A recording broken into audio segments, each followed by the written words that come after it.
এই নির্বাচন সরকার বদলের নির্বাচন না, এই নির্বাচন ঠিক করবে দেশের মালিককে।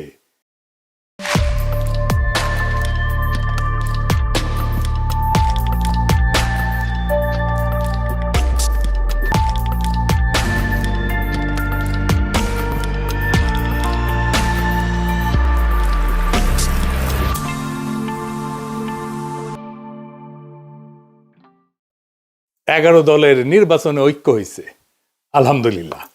এইটা আরো ভালোভাবে হইতে পারতো, কিন্তু হয় নাই। যাই হোক, অসুবিধা নাই। এই জোটকে এখন বিজয় হইতে হবে। বিজয়ী হইতে পারলে এটা বাংলাদেশের গেম চেঞ্জার হবে, ইতিহাস বদলায় যাবে, বাংলাদেশের রাজনীতি বদল হয়ে যাবে চিরজীবনের জন্য। বাংলাদেশের মানুষ সত্যিকারের আজাদি পাবে। এগারো দলের নির্বাচনে ঐক্য জিতে যাবে, হ্যাঁ জিতে যাবে। এইটা কওয়া যেতে পারে পিস অফ কেক, আপোষে ঘটতে পারে যদি তারা রাইট স্ট্র্যাটেজি নিয়ে মাঠে থাকতে পারে। আর মাত্র 3টা সপ্তাহ। নতুন বাংলাদেশের দিশা দেখাইতে হইলে আপনার একদম নতুন স্ট্র্যাটেজি নিয়ে আগাইতে হবে। আমার স্ট্র্যাটেজি কলে ফুল প্রুফ, বন্দুকের গুল্লি মিস হইতে পারে, আমার স্ট্র্যাটেজি মিস হবে না।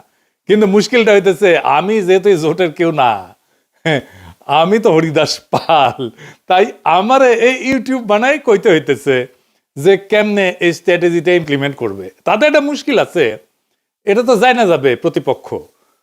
আসলে প্রতিপক্ষ যায় না যায় বা বুঝা যায় আপনি কোন স্ট্র্যাটেজি নিতেছেন, এটা প্রতিপক্ষের বুঝতে তো সময় লাগবে না, তাই না? একেবারে বেকুব না হইলে। তাই এই স্ট্র্যাটেজি কয়া দিলেও অসুবিধা নাই।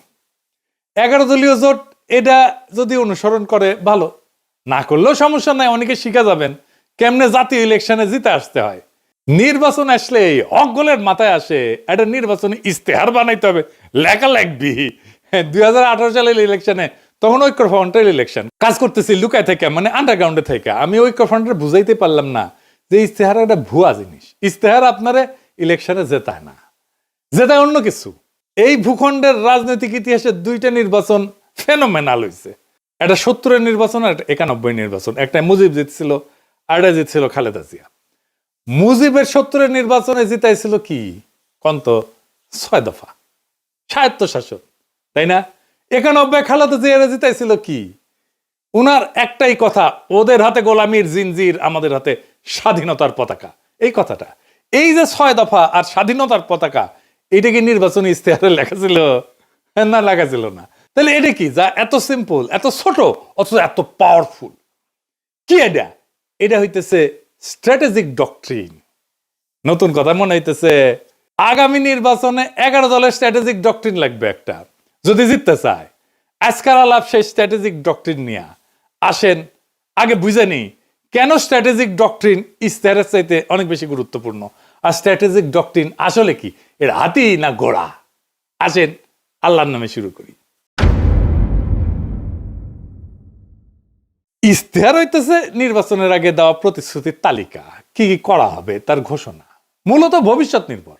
আর স্ট্র্যাটেজিক ডক্ট্রিন হইতেছে রাজনীতিকে দেখার দৃষ্টিভঙ্গি, ক্ষমতার উৎসকে সেটা নির্ধারণ করা, রাষ্ট্র কার জন্য, তার স্থায়ী উত্তর একটা স্ট্র্যাটেজিক ডক্ট্রিন।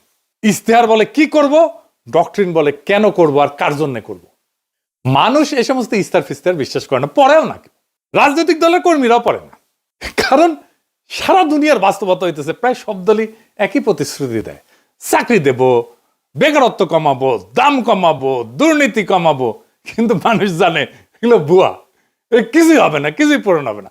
ফলে ভোটাররা এই সমস্তকে পাত্তা দেয় না। কিন্তু ডক্ট্রিন ইস্তেহারের এই সীমাবদ্ধতা ভেঙে ফেলে। ইস্তেহার যাচাই হয় ক্ষমতায় গেলে, ক্ষমতায় যে সে করলো কিনা। আমি কিন্তু আওয়ামী লীগের ইস্তেহার নিয়ে বেশ কয়েকটা এপিসোড করছি যে ওরা কোনোটাই কিছু করে নাই, বাস্তবায়ন করে নাই। কিন্তু ডক্ট্রিন যাচাই হয় ভোট দেওয়ার আগেই।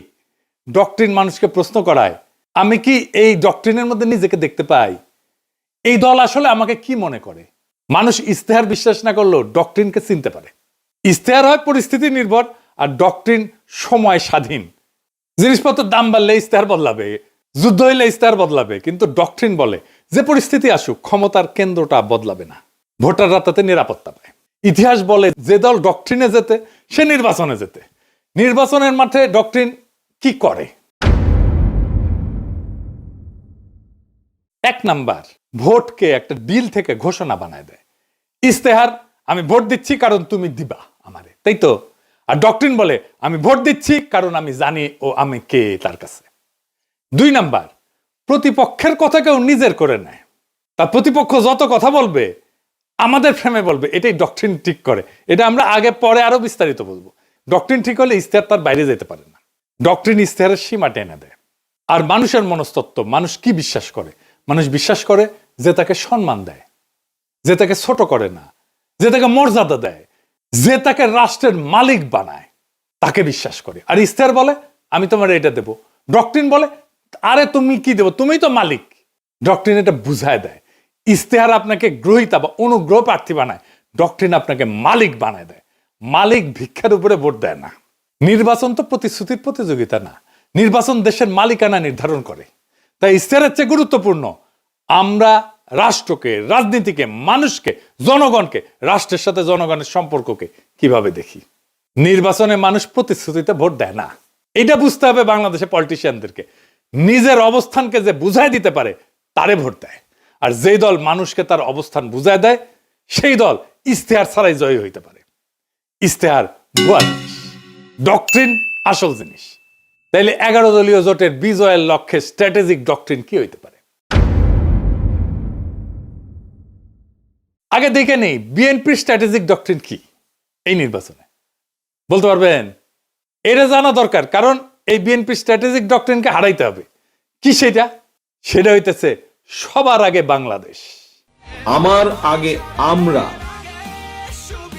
আমাদের আগে দেশ, সবার আগে বাংলাদেশ। সবার আগে বাংলাদেশ, সবার আগে বাংলাদেশ। দেখেছেন উনারা সচেতন ভাবে করছেন কিনা এটা উনারাই বলতে পারবেন। তবে এইটা একটা plain and pure strategic doctrine বিএনপির। সবার আগে বাংলাদেশ এটা কেবল স্লোগান না, এটা একটা ডক্ট্রিনাল স্টেটমেন্ট। এইটাই ক্ষমতার উৎস নির্ধারণ করে। তাহলে এই ডক্ট্রিনাল স্টেটমেন্টের সমস্যা বের করতে হবে। সমস্যাটা কি? এই স্লোগানের সমস্যা বের করতে পারলে এইটারে ফাইট করা সহজ। আর এইটারে ফাইট করতে পারলে বিএনপি পুরা ক্যাম্পেইন কোলাপস করবে। আসেন এটা দেখে নিই, আমরা বিস্তারিত খুঁটায় খুঁটায় দেখব। তাইলে বুঝবেন এই সরল কথার মধ্যে কি গরল লুকায় আছে। গরল মানে জানেন তো, বিষ বিষ বিষ। তো দানের শীষের এই ডক্ট্রিনে কি বিষ লুকে আছে সেটা আমরা খুঁজে দেখি।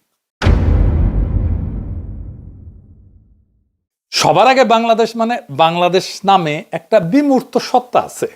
সেই সত্তার যে স্বার্থ সেটা জনগণের উপরেও প্রাধান্য পাইতে পারে। অর্থাৎ জনগণ আগে না, রাষ্ট্র আগে। এটা একটা স্পষ্ট স্টেট ফার্স্ট ডক্ট্রিন।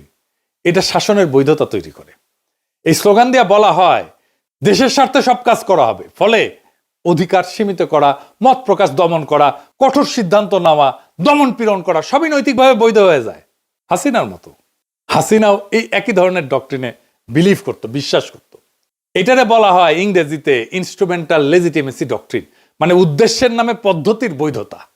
মানে উদ্দেশ্য হইতেছে আগে রাষ্ট্র, সবার আগে বাংলাদেশ। সেই জন্যে ওই সবার আগে বাংলাদেশকে রাখার জন্য যা যা পদ্ধতি আমি অ্যাপ্লাই করব সব বৈধ, সব সহি। এইটা জনগণকে সাবজেক্ট না অবজেক্ট বানায়, মানে জনগণ আর মালিক থাকে না, শাসিত হওয়ার বস্তু বানায় ফেলে। এই ফ্রেমে দেশ উপরে, জনগণ নিচে।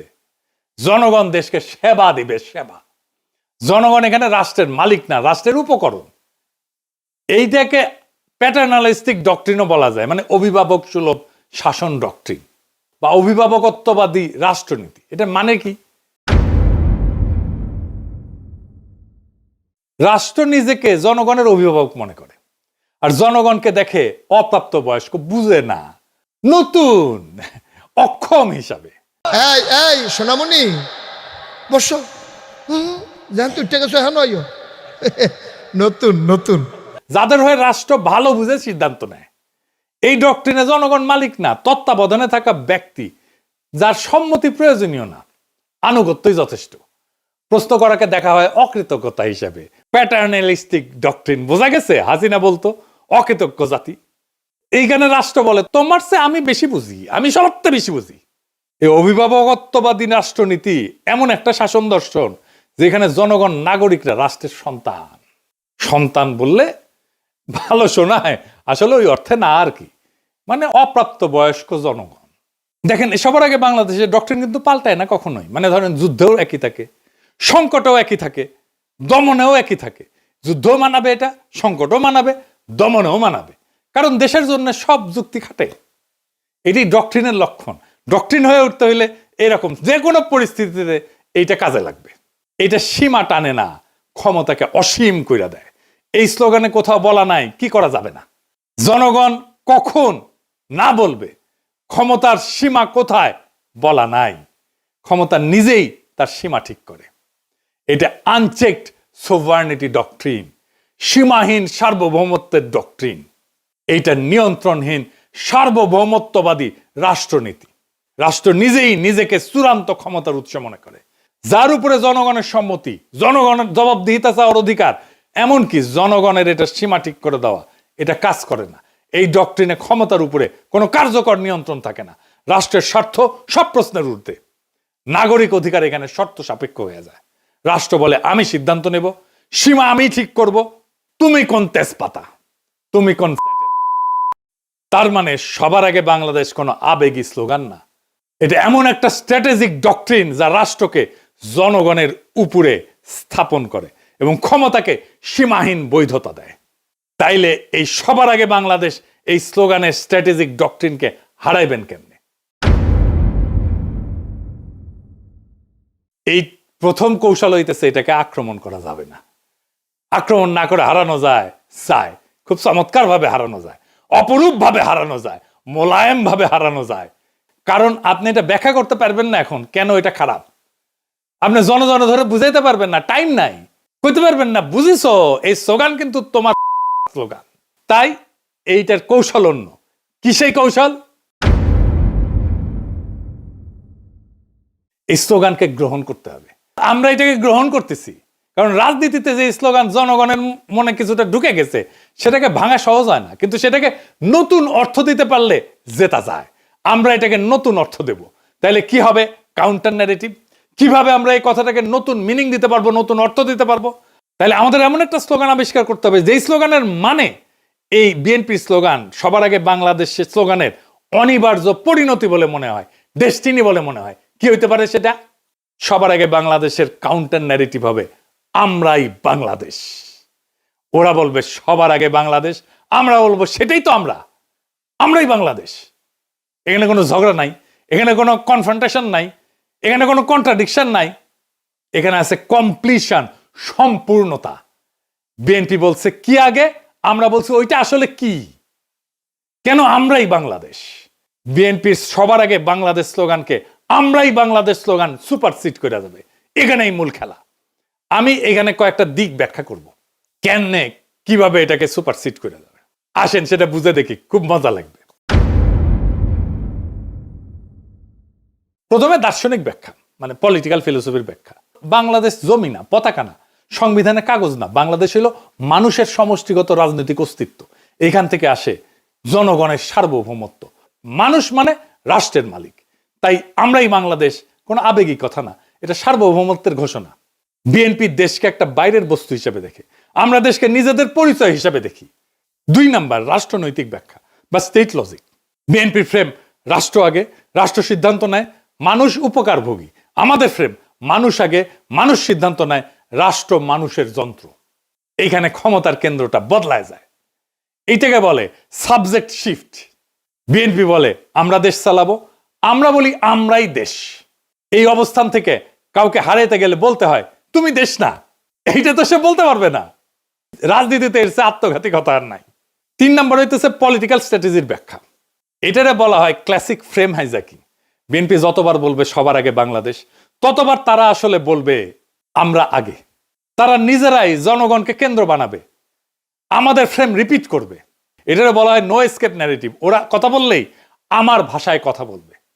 4 নম্বর হইতেছে মার্কেটিং ব্যাখ্যা, পলিটিক্যাল মার্কেটিং আর কি, মানে পণ্যের মার্কেটিং না। বিএনপির স্লোগান অ্যাবস্ট্রাক্ট প্রোডাক্ট সেন্ট্রিক, মানে মানুষ শুধু সমর্থন করে। আমাদের স্লোগান আইডেন্টিটি বেসড, মানুষ নিজেকে এটার ভিতরে দেখতে পায়। মানুষ পোস্টারে লিখবে আমরাই বাংলাদেশ, কারণ এটা স্লোগান না, এটা সেলফ আইডেন্টিটি স্টেটমেন্ট।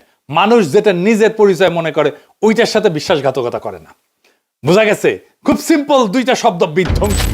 আপনাদের মনে আছে আওয়ামী লীগের জয় বাংলা স্লোগানটারে ক্যাপচার কইরা ধ্বংস করে দিছিলাম, আগে ক্যাপচার করছি তারপরে ধ্বংস করে দিছি, ডেস্ট্রয় করে দিছি। বেশি দিন আগের কথা না, মনে আছে না যেই স্লোগান তাদেরকে উদ্দীপ্ত করার কথা, সেই স্লোগানটাকে আগে ক্যাপচার কইরা ধ্বংস করে দিছিলাম একেবারে পুরাপুরি। এই টেকনিকে এবার আসেন ইলেকশন জার্নির আর্ক, সেটা আবার কি? এটা আসলে কি? নয়া নয়া জিনিস করছেন দাদা, কঠিন মনে হচ্ছে, আরে কঠিন না, সেল চালাইয়া বুঝে যাবেন। আসেন সেল চালাইয়া বুঝে নিই। এইটা আসলে ভোটের আগে থেকে ক্ষমতায় যাওয়ার পর পর্যন্ত জনগণকে একসাথে নিজের সাথে যুক্ত রাখার রোডম্যাপ, পথ নকশা। এখানে ভোট শুধু একটা ঘটনা, পুরো গল্প না, ঠিক আছে? বর্তমান বাংলাদেশের বাস্তবতাটা কি? এটা কি জন অসন্তোষ এটা দিয়ে শুরু হয়? তা না, শুরু হয়েছে একটা হতাশা দিয়ে, গভীর হতাশা দিয়ে, একটা ভ্রম দিয়ে, একটা ভুল দিয়া। সব বদলাইছে মনে হয়, কিন্তু আসলে কিছু বদলায়নি। আগের বন্দোবস্ত, আগের রাষ্ট্রযন্ত্র, আগের ক্ষমতার ভাষা, আগের নিয়ন্ত্রণ সব ঠিক আছে, শুধু মুখ বদলাইছে, দল বদলাইছে। মানুষ স্পষ্ট দেখতেছে বিএনপি ধীরে ধীরে আওয়ামী লীগের আগের জায়গাগুলো নিচ্ছে, কাঠামো ভাঙতেছে না, দখল বদলাচ্ছে। সবচেয়ে গুরুত্বপূর্ণ বাস্তবতা হইতেছে তারেক রহমান তো নির্বাচিত প্রাইম মিনিস্টার না, কিন্তু তিনি ডিফ্যাক্টো দেশের প্রধান সিদ্ধান্ত কেন্দ্র।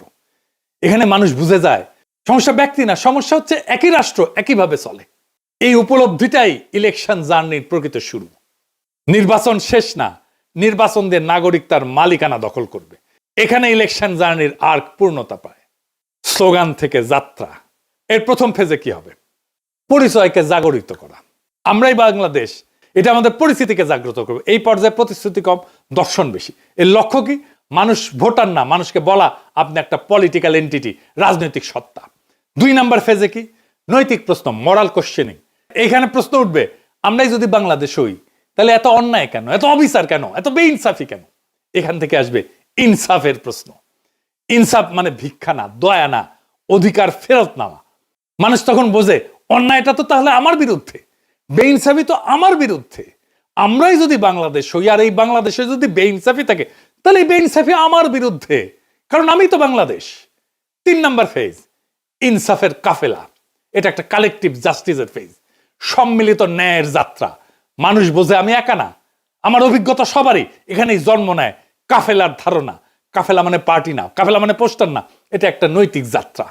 আমার ভোটটা তো দেওয়া হবে তাকেই যে আইন বানাবে, যাকে আমি সংসদে পাঠাচ্ছি। এটা একটা যাত্রা, যে আইন সমাজে ইনসাফ কায়েম করবে। এই ভোট শুধু ব্যালটের ভোট না, এটা ইনসাফ কায়েমের কাফেলা। 4 নাম্বার ফেজ, আজাদির দোরগোড়ায় পৌঁছানো। শেষ পর্যায়ে প্রশ্ন বদলায়, কে ক্ষমতায় যাবে এটা প্রশ্ন না, বরং আমরা কিভাবে শাসিত হব সেইটা প্রশ্ন হয়ে দাঁড়ায়। আজাদি মানে নিজের জীবনের উপরে নিজের কর্তৃত্ব। এখানে নির্বাচন ক্ষমতার উৎস না, এই নির্বাচন হইতেছে আজাদির দরজায় পৌঁছানোর মাধ্যম। ইনসাফের কাফেলা দিয়ে আজাদির দরজায় পৌঁছানোর মাধ্যম হইতেছে নির্বাচন। তাইলে কেন এই যে সিম্পল মেসেজ আমরা এই বাংলাদেশ, এটা কেন আমাদের জিতায় দেবে? 5টা সিম্পল কারণে জিতায় দেবে। 1 নাম্বার, এটা ঝগড়ার রাজনীতি না। 2 নাম্বার, এটা পরিচয়ের রাজনীতি। 3 নাম্বার, এটা মানুষকে ছোট করে না। 4 নাম্বার, এটা মানুষকে রাষ্ট্র বানায়, মালিক বানায়। 5 নাম্বার, এটা প্রতিপক্ষের মুখে আমাদের ভাষা ঢুকায় দেয়। মানুষ যখন বলে আমরাই বাংলাদেশ, সে আর শুধু ভোটার থাকে না, সে হয়ে যায় মালিক। আর মালিক কখনো ভুল জায়গায় দাঁড়ায় না। এই নির্বাচন সরকার বদলেন না, এই নির্বাচন ঠিক করবে দেশের মালিককে। ওরা বলে সবার আগে বাংলাদেশ, আমরা বলি আমরাই বাংলাদেশ। যেদিন মানুষ এটা বুঝে যাবে সেদিন আর কাউকে জিততে হবে না। নির্বাচন নিজেই নিজের ফল ঘোষণা করবে। সেই দিনের অপেক্ষায় আমরা থাকব 12ই ফেব্রুয়ারিতে। ইনকিলাব জিন্দাবাদ। আমরা কি চাই? আপনি কি চান? আমি কি চাই? বাংলা কি চায়? মাটির কি চায়? শহীদ কি চায়? আমরা কি চাই? বাংলা কি চায়? 24 কি চায়? জুলাই কি চায়? আমরা কি চাই? ইনকিলাব কি চায়? বিপ্লব কি চায়? জনতা কি চায়? মাটি কি চায়? বাংলা কি চায়?